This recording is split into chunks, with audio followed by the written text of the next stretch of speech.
Welcome to the Budo Bite mini podcast, your essential guide to the fascinating world of Japanese Budo, culture and philosophy. I'm Alex Bennett, a long-time martial arts practitioner, researcher and writer based in Kyoto, Japan, with decades of experience training, teaching and navigating the rich complexities of Budo.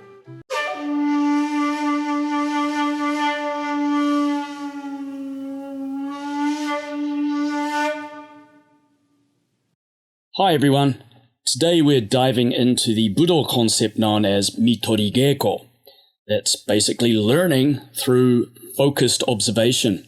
It's the practice of carefully watching others train so that you can capture insights about their various subtle movements, their timing, and various strategies and patterns. Now, pattern is a really important word here. But here's the catch. It's not as easy as simply kicking back and enjoying the show. Real Mitori-Geiko means sharpening your perception. It means actively analyzing what's happening before your eyes. It also means mentally breaking down complex techniques into understandable patterns. It's the art of noticing, that is, discerning the effective from the ineffective, and cultivating your wisdom through watchfulness. We've all heard of the word mindfulness. Well, this is watchfulness. Same thing, I suppose. But anyway, if it's done consistently and properly, this kind of mindful viewing can really enhance your own skills. It offers so much clarity and insight that you'd miss if you're just, standing in the dojo waiting around for your turn. It means that doesn't matter what happens, if you're out there fighting or you're just waiting, you're always engaged somehow. I remember way back in the day, some old sensei told me when I was sitting out training because of a torn calf muscle, and God, I've had a lot of those over the years. He said, "Now's your chance, mate." He said, "Use this opportunity to get even stronger." Now, I must admit it sounded a bit counterintuitive at the time because all I wanted to do was get back into training. But his message really was on the money. He was telling me to use the opportunity to notice things that I would never notice if I was actually in the thick of it. Of course, it's not only when you're injured when you get this chance. Just taking time out to watch others practice or when you're in line waiting patiently for your turn. These are all windows of opportunity to observe and learn. Now, if you step into any dojo, it quickly becomes obvious that martial artists don't fit neatly into a mold. Each has their own distinctive style, which is, it's a blend of strengths and weaknesses and quirks and patterns.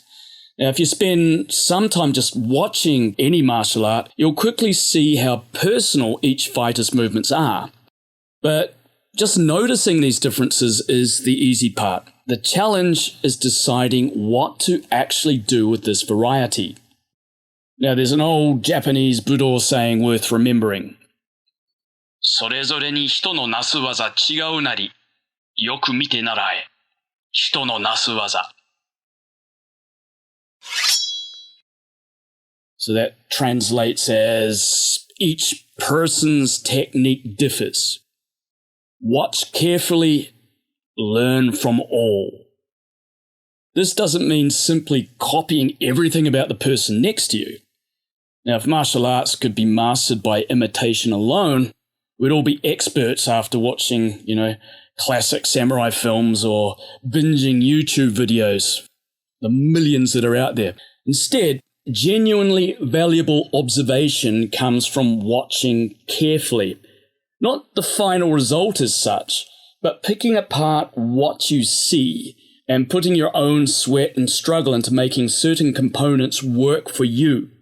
Seeing others move gives you clues, not only about what works, but crucially, about what doesn't. Think about watching a great musician. Now, simply admiring their skill won't make you a virtuoso, but if you're a musician and you notice the subtle details like how their fingers glide over an instrument or how they position their body, their emotion, even their facial expressions, all this stuff can dramatically influence your own practice. Now, martial arts observation is exactly the same. You're not trying to duplicate exact movements, but rather distill useful insights to improve or enhance your own personal style and knowledge that you have already. I should add that watching beginners can often be as enlightening as studying the experts as well. Now, experienced practitioners sometimes ignore the newbies bumbling through their kihon, but they miss valuable insights hidden beneath the awkwardness. Now, beginners can be quite fearless in their experimentation, and they are known to accidentally discover approaches that experienced martial artists completely overlook. So you can learn from everybody, not just the people who are really, really good at something, but also the people who are really struggling with something as well. And there's another old poem that sums this up neatly. Yoki mo tomo, ashiki mo tomo no kagami naru. Miru ni kokoro no toshi o migakeba. Your friends, good or bad, are mirrors. Look closely and polish your spirit. That sounds a bit airy-fairy, but it basically means the dojo ain't just a place filled with training partners. It's full of reflections, highlighting your own flaws through others' imperfections or vice versa. Now, speaking from experience, if someone's really clumsy footwork or technique annoys you for some reason, perhaps you're recognizing your own hidden failings or fears. So effective Mitori-Geiko means facing these uncomfortable reflections directly, because genuine progress happens when you can clearly identify mistakes and begin correcting them, one careful adjustment at a time. Now, admiring someone else's perfect technique can also be quite tempting, but imitating it exactly kind of misses the point, I think.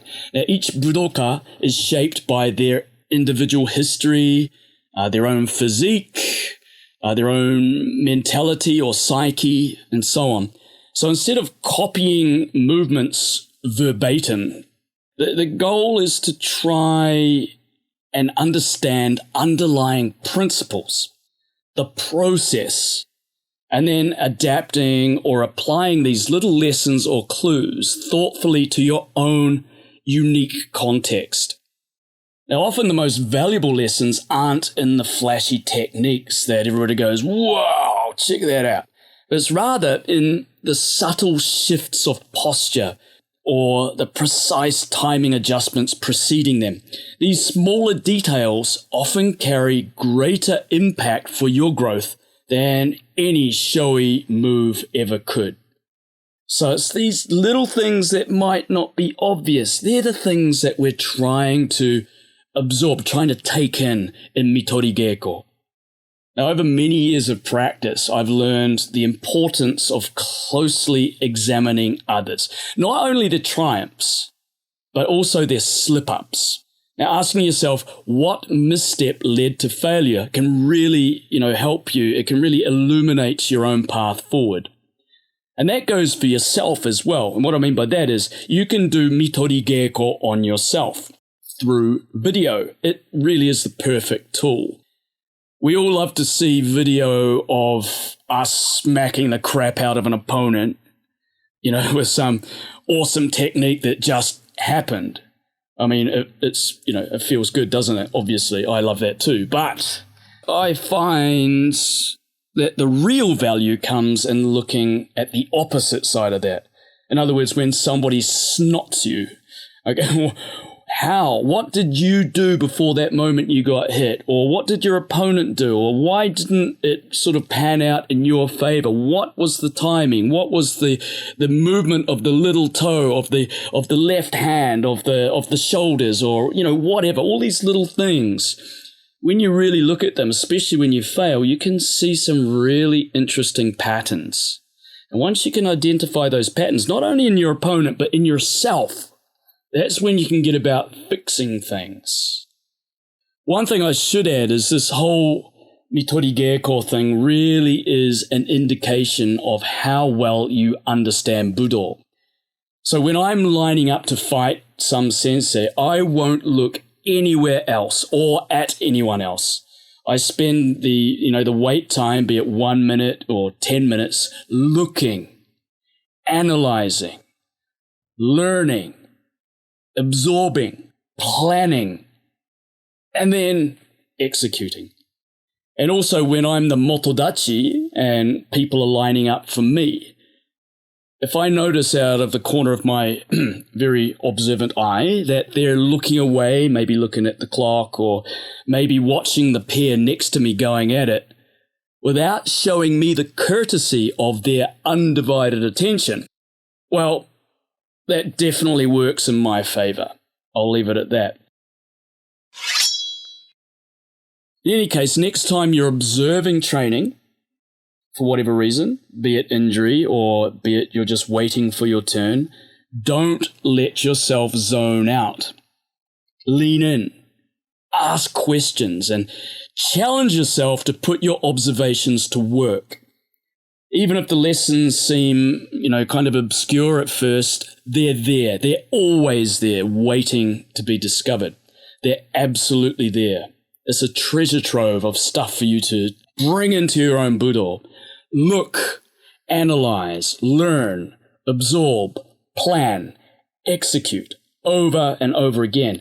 This is the Shugyo process. This is Budo. After all, any Budoka who thinks they've got nothing to learn from watching others, well, I reckon they might want to trade in their gear for something less demanding. Maybe gardening gloves and a sun hat. Your choice. Thanks for tuning in to the Budo Bite mini podcast. Keep your sword sharp, your spirit sharper, and I'll catch you next time.